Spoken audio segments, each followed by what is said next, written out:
Every right as a citizen of the United States of America. Put the camera away. I have every right to film. I'm telling you right now. Sir, I know my rights. Well, I first of all, lying to a police officer, okay? I'm not lying to a police officer. No, then where's your press pass? Because I have. Where's your press pass? I don't have it with me, but he has a press pass. It doesn't matter. I have a business card that says I'm a journalist here. I don't know who you are. It doesn't matter. Even if I'm not a journalist, I have every right to record you, sir. No, you don't. Yes, I do. The Constitution. Actually, no, you do not. It's not a police investigation. I didn't impede. I didn't impede. You don't quote the Constitution. It's the First Amendment, New York State and New York City law, municipal law, penal law. State law is not covered by the Constitution. Yes, but it has its own Constitution that I read and I studied. Know what you're talking about first. I have every right to film. Know what you're talking about first. If you're doing nothing wrong, you shouldn't mind me filming. If you're not doing nothing wrong, you shouldn't mind me filming. You're a public servant. I'm an American, you're an American. You're supposed to serve the people.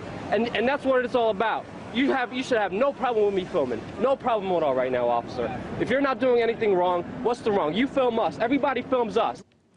Welcome back to Adam versus the Man. What you just saw was Luke Rudkowski in New York City being confronted by cops unlawfully subverting his rights. Sadly, they have general legal clearance for this kind of behavior since the courts have ruled repeatedly that it's okay for cops to lie to citizens in the course of duty without consequence. Of course, thanks to our corrupt from top to bottom court system, cops are generally able to get away with assault, kidnapping, theft, and destruction of property when in the course of duty without consequence. The best weapon that we have to fight back against cops is a video camera, and no one is more familiar with that than Adam versus the Man contributor Luke Rudkowski. Luke, thanks for joining us tonight. Hey, thanks for having me. And just so people know, the screaming actually continued for another 3 minutes until a superior officer came and actually told the officer that I do have a right to film. And, you know, in this day and age, I think shooting a video camera is a lot more powerful and a lot more effective than shooting a gun will ever be. Absolutely. So we sent you out to do a segment, to do a kind of man on the street thing yesterday to see what cops actually thought of being filmed by people. It didn't go so well, did it? No, I mean, that's not fair. I mean, I got a very good answer in this clip right here. All right. Just filming. Yeah, we're just filming. Like, I mean, do you think citizens have a right to film police officers? I don't have any comment on anything.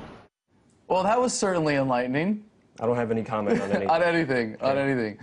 All right. Well, sometimes sometimes you don't even have to film a police officer to get their attention. Sometimes you just have to go in front of a big private Federal Reserve bank. You have an example of this? Right here. All right. Point the camera to him. Let's see what he says. There he is. Nice little police officer. Let's see what he has to say about filming in the public streets of Washington, D.C. I love this. You're just filming. You're in front of the Federal Reserve Building right here in D.C. I mean, he doesn't know what to do. I mean, he tried to outflank us. He's walking up like a zombie. He's like little Frankenstein over here, and he was really not wanting to be on camera and on video. But you know, I was hoping to actually just talk to the man. That's all I wanted. It's amazing. It's like he was like a zombie to brains. It's like a cop. Oh my gosh, there's someone with a video camera in the vicinity. I think he was more afraid of me than I was afraid of him. And then he just wandered away. Yeah. Well, it could have been a lot worse. You're really lucky. I mean, we have the story of Robert Wanick in North Dakota, but from Minnesota, with his incident there where he was just unlawfully detained for just, well, we have the video footage because, and this is really important because when cops do things like this, there is a measure of accountability that we have now thanks to the internet. And with the case of Robert Wanick, he was detained illegally in Waupun, North Dakota, but was able to get this footage up almost right away and had a, he was able to get a phone call flood onto the department that's actually triggered a investigation of the officer. But that's the rare occurrence. Anyways, let's play that clip. How are you doing? Excellent. What can I do for you? Nothing. I'm just covering a story for MinnesotaChange.org about unwarranted raids in Wapton, so. You're under arrest for interference with a police investigation. Put your hands behind your back. So Robert, after spending most of the day there in detention, illegally detained by the police force, was really lucky to get out of this. But we're fortunate enough now to have Robert with us from Breckenridge, Minnesota. Robert, thank you so much for joining us tonight. Hey, Robert, thanks so much for coming on. I appreciate you bringing me on the show today. Well, it's been awesome to watch you. I mean, I first met you online, at least when you were 14, and to see how much work you've been able to do while in high school. Now at 17, still, you know, kicking butt and taking names. I'm really impressed, man. Thanks. Hey, Robert, can you update us on the latest case? What's happening right now with your issue? Well, right now, the police chief is currently investigating the officer in question, which is former federal Semca narcotics drug agent Dustin Hill, and now K-9 unit officer at the Wahpeton Police Department. So you were detained. Tell us about that. I mean, we saw from the clip, you were 15 feet away. You know, the police officer, Dustin Hill, he's been lying in his police report repeatedly. But tell us about your detention experience. Well, it all started when I was driving by the police station and noticed Mr. Hill outside, and citizens of the city have been asking me to cover a story on his conduct. I've been getting many complaints on Facebook, email, my cell phone. It's just been blowing up. So I approached him and, you know, stood a decent distance away, roughly 15 feet on a public street, and he engaged me and asked me what I was doing. And when I told him I was filming a story, he immediately arrested me for what he called interfering with a police investigation. Now, the really amazing part of this story isn't what happened with your arrest or detention, because as you know, except for your age and some of the technicalities there, this kind of thing happens all the time, all over the country, with people who have the guts to stand up to cops and to want to get that measure of accountability. But what makes your case really amazing is that you were able to, within a matter of days, get this on YouTube with a plea for people to call in to the Wahpeton Police Department, and you were able to trigger an investigation. You got 300-something thousand views on your YouTube video about this, and you're already telling people, stop calling, stop calling. Tell us about the investigation that's going on now. Do you have any confidence that it's going to bring real accountability for Dustin Hill?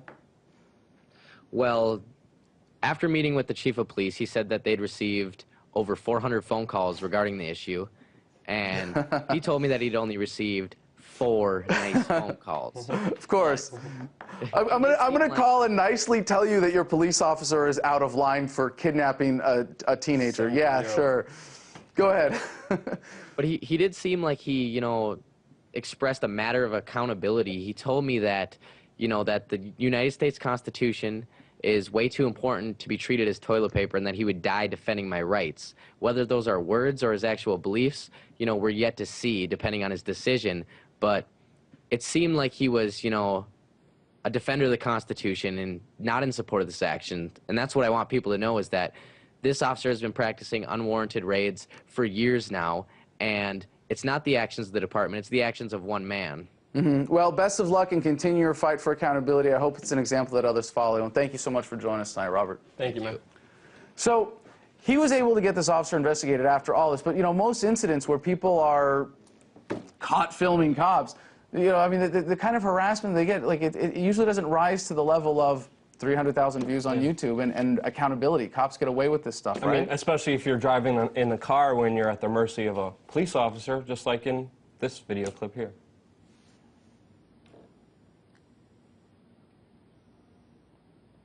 How you doing? Hello? You guys okay? Yeah, why? What's the problem? No, we don't take pictures, okay? We have every right to, though. Okay, It's a video. I know, I'm not good on video. Yes, you are. Sure, that's okay. Thank you. You guys okay? Yeah, what seems to be the problem?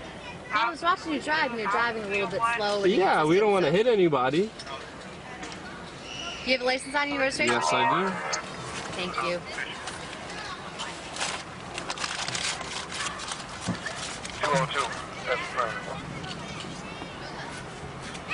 That's it. Drive safe. Was there a reason I was...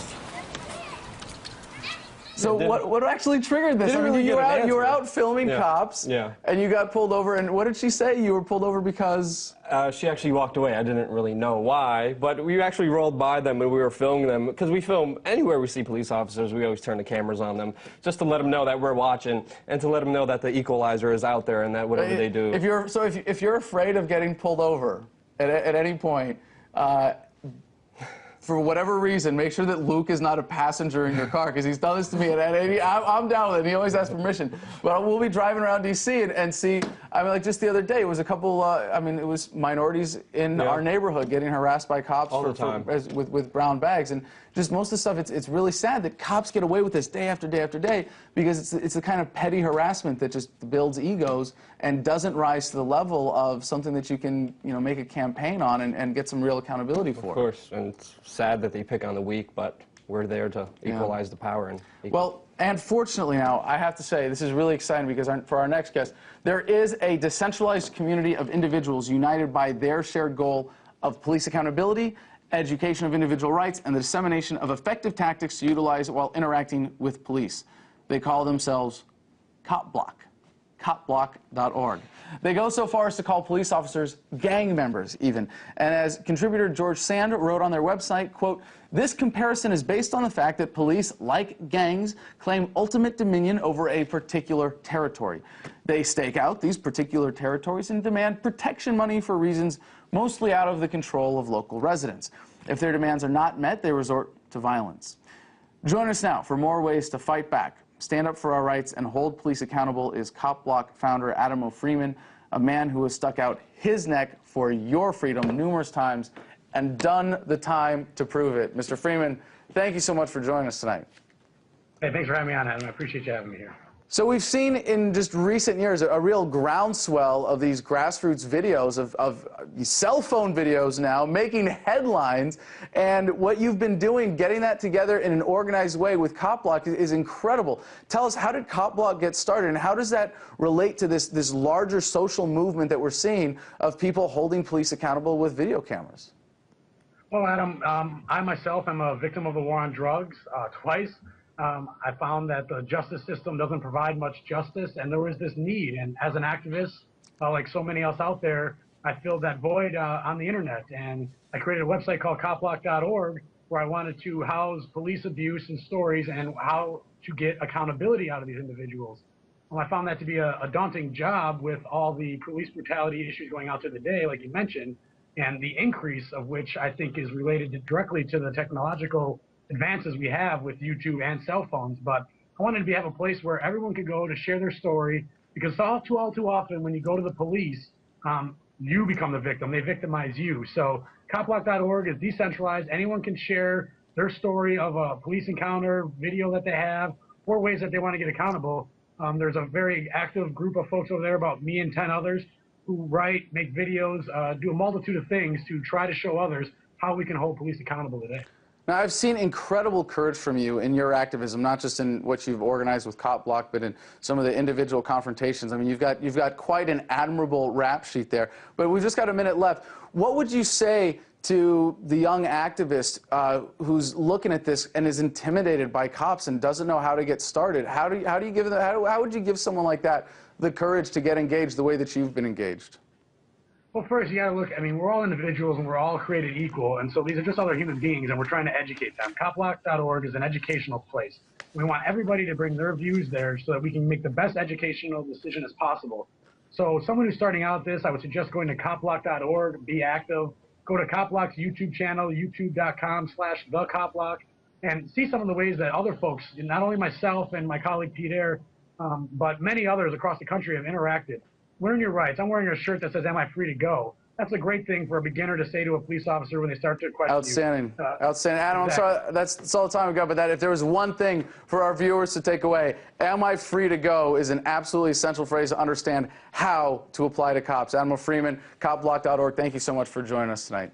Thanks for having me. All right, so Luke, we sent you out on assignment yesterday.